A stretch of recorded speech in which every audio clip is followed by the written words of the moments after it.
Hi everybody, it's Vicki with Get Messy NL. Hope everybody's week was good. Welcome to Tuesday night's watercolor class. For today's class, I'm going to do a scenery with a background. Show you guys how to do that and blend some colors. So what you'll need is your pad of paper, your watercolor paper, or sheet of watercolor paper, your watercolors, a cup of water, and piece of paper towel, and of course your brushes. So it's up to you kind of what you like to use for your brushes. I like using, especially when I do watercolor, I like using a nice fine pointed one like this, which is nice. So what you're going to do, of course, you always start with a wet brush. I also want to point out that we can absolutely, you can pause this video at any time to catch up, or if you want to start it and work on it again later, you absolutely can. So for the background, I really want my paint to be really wet. So I think I'm going to start with this really nice greenish blue color. And all I'm going to do, see how I'm going in circular motions? And what I want to do is create, and even just dipping into your paint, or sorry, into your water, will expand that color. So I'm just dipping into my water now and pulling this color down in circular motions as I go. And initially what we're going to do is just kind of create a square or a rectangle, whatever you prefer. So again, I'm just coming in with just water.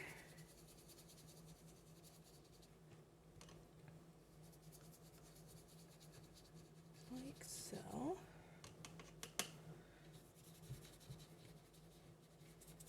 I'm just spreading it. So now I might come in with a little extra, like so.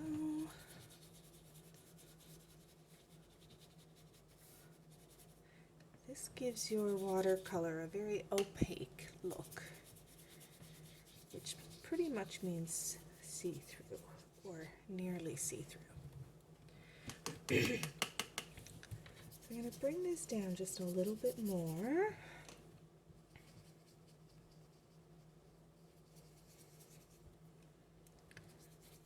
Like so. So now it's pretty much just water and it's fading. Sorry about that. So next I'm going to come in with a midnight blue. And this midnight blue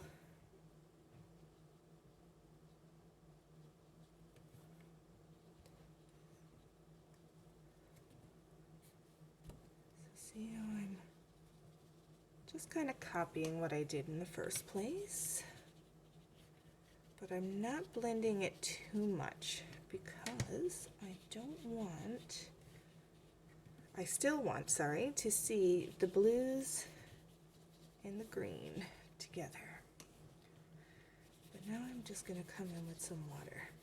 So here's where you play with it and just kind of figure out what the water and the paint tends to do when it's mixed together.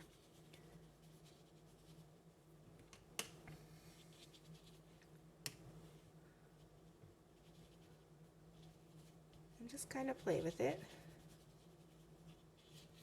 like so. So now we're going to kind of wait for this to dry a little bit before we continue on.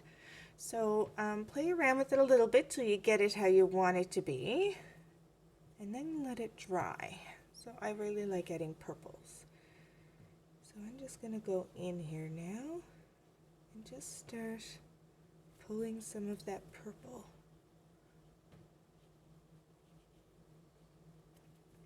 into the water.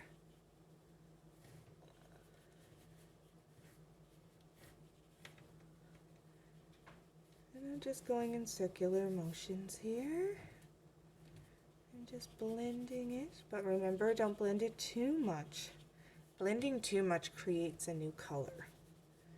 You don't want that. You'll want to be able to see all the beautiful colors. Just like so.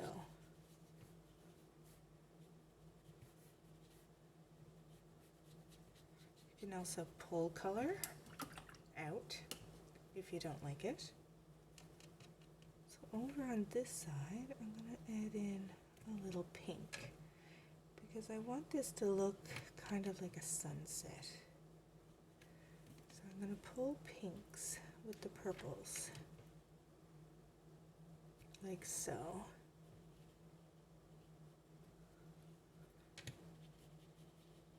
And up into here. If you blend, especially mixing warm and cool colors together, you will definitely create a not so nice color.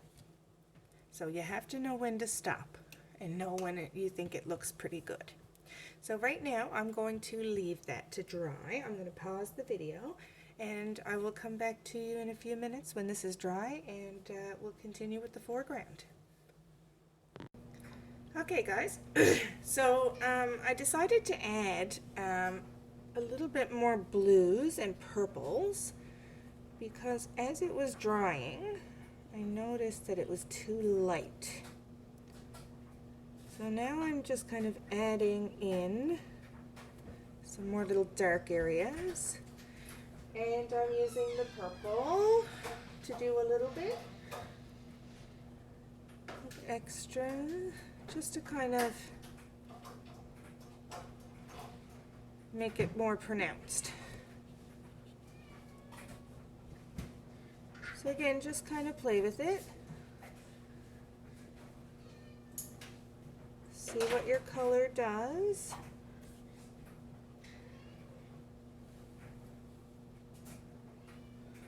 I'm going to come in even with just a little color on my brush, but some water. You can use that to blend and go back and forth. I just wanted to go in and kind of darken it up a little bit. But I don't want to do it too much because I don't want to start blending it too much. Like I was saying before, where you won't be able to determine the colors. So I'm kind of happy with how that looks. So envision yourself a sunset or an evening sky. See how all those colors pop through. I think I'm probably going to add just a little bit of pink up in here. It's not really very pink here now. Here we go. Alright, so we're going to let this dry and I'll be right back with you. Okay everybody, so now mine is fairly dry. So I'm going to come in this time to make a tree line. And what I'm going to do is create some color. So I'm going to use a dark green and mix it slightly with a blue. And you're going to just make a tree. It's going to come down like this. Might need a little more water. And then I'm just going to kind of flip out to either side, making it slightly bigger as I go, just like that. Another thing you can do, which is actually pretty cool, is dip into your white and then just splatter it on to kind of look like clouds. So see how I'm just using my finger. I just say clouds. I meant to say stars. So I'm just splattering on some white, not too much, just a little bit. This can kind of get messy, so make sure that you have protection of any furniture or anything like that. And that kind of makes it look like more of a night sky.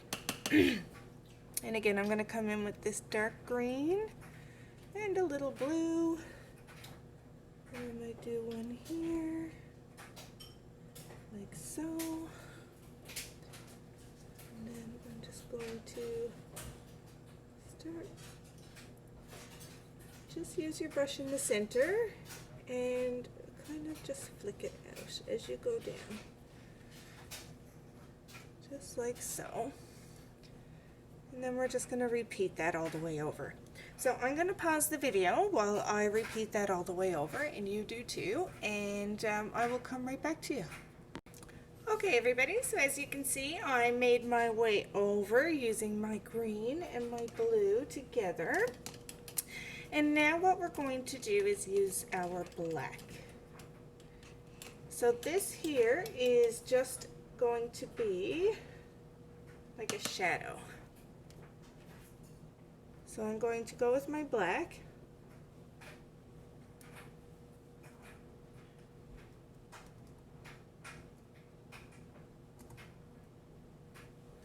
And all I'm going to do is kind of go over what I just did, just by adding little tiny hints of black. So see how it's starting to look a little bit more realistic. Dip your color into the black there. I'm also going to start adding some other trees just with black to give the impression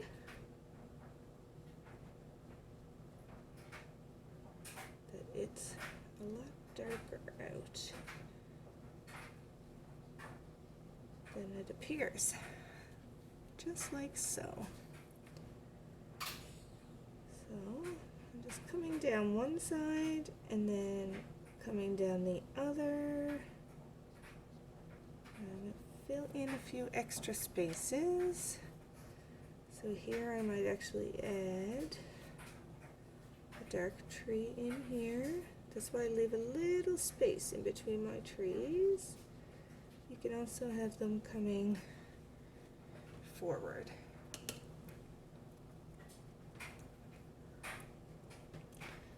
So I'm just going to very lightly with the tip of my brush. All you're doing is flicking the tip of the brush like so. So we're going to do that all the way over, adding in a few that are just black.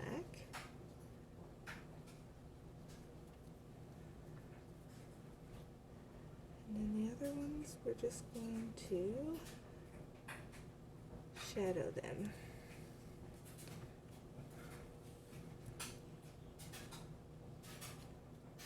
Like so.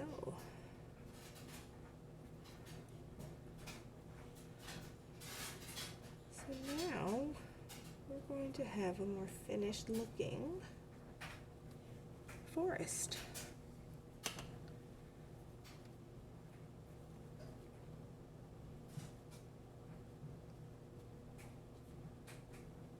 And this is where you can kind of fill in a few gaps if you'd want to. You need to have a nice point on your brush, so if your paint isn't giving you a point, just clean off your brush and start fresh, like so.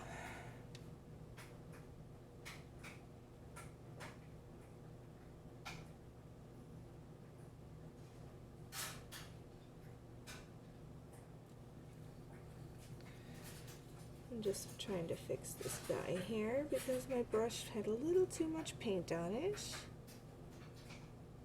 which is okay because you can fix anything, it's only paint. And the reason why we're doing it kind of quickly here as well is because the dry paint underneath the green areas, we don't want that to pull through if it's too wet. Now if I was actually doing this, I would be able to flip my paper around to get this side of the tree, but I can't, or I'll lose you on the video. So I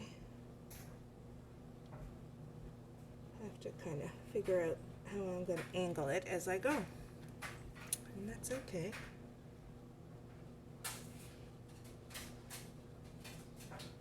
We're almost there.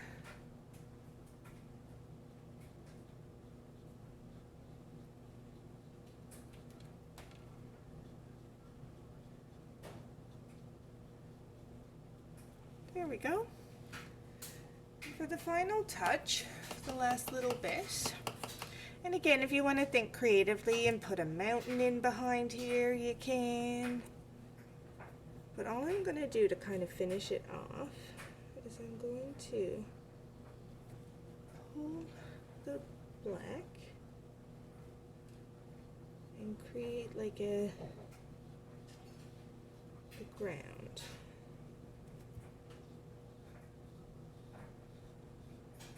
And I'm using the way my brush is moving to pull the paint. Like so.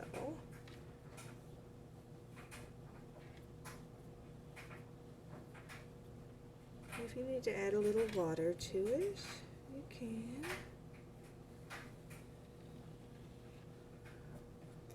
Like so. So this is how you would start to do a scenery with watercolor. So like I said, if you wanted to maybe add in some more stars, maybe make a cluster of stars up in the sky, you can. So what I would suggest doing, I'm just making sure my brush is really clean because I'm going from a dark black color to the very light white color.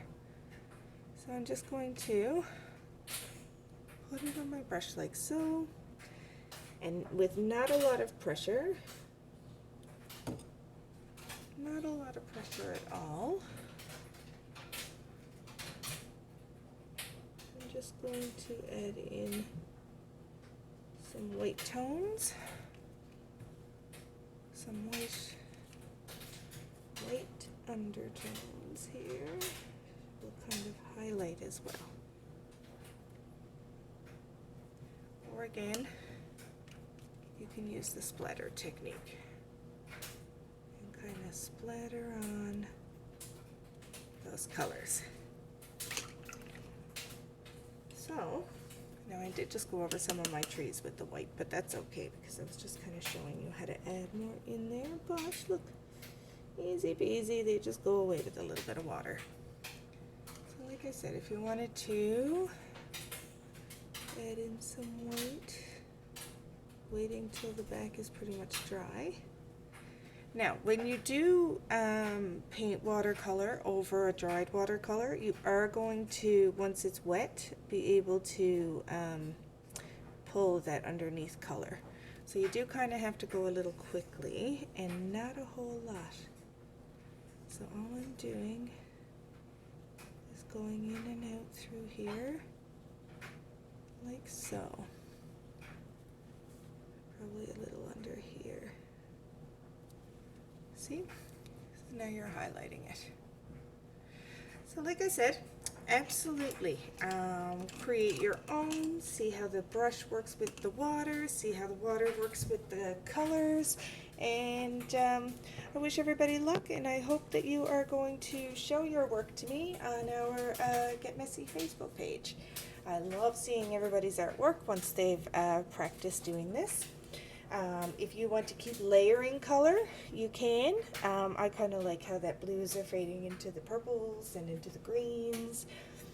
I really like that. So continue on with yours, see what happens, and I will be seeing you around. Thanks for getting messy with me.